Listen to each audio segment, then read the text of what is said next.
imagine that you had a child. You told him to go to the market and buy you some things. And then after 2 hours, you have not seen the boy. 3 hours, you've not seen him. 4 hours, he has not come back home. And then he calls you. And then he says, Mom, please, I need you to help me. And you're like, what happened? Didn't you get the stuff I asked you to get from the market? He said, no. That as I was going to the market, I realized that there are some games that I've been waiting for them to release for a long time. I just realized that they've released some of those games. So I entered into the game center to play some of these games that I've been expecting. And I've used the money you gave me to play games. And before you talk, he now told you that please, that's not all, that there's still some other new games that he wants to try out.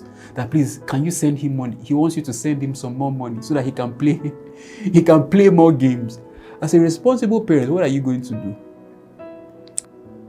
Do you know that as funny as that story sounds, that's what some of us are doing with God?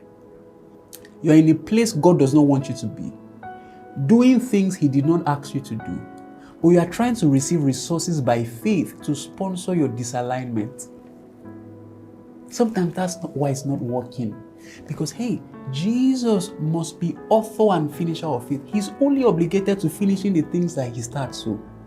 So if you take off and start doing things that God did not ask you to do, and you're now trying to use faith, you say, because if we confess, if we believe, it must happen. No, that's not the way it works. That's not the way it works. Jesus must be author and finisher.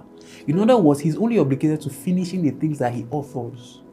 He's only obligated to finishing the things that He starts. So here's the point I want to make. The bedrock, the foundation for effective faith is a life of fellowship and devotion with the Lord. Here's how it is supposed to work. As you have a life of devotion with the Lord, as you have a life of fellowship with the Lord, as you have a relationship with God, eventually God will begin to show you what His plans for your life is. He'll begin to tell you, my son, my daughter, this is what I want you to do with your life. This is the place I want you to travel to. These are the things I want you to do. This is the business I want you to start. This is my plan for you in this industry. This is the ministry I want you to do.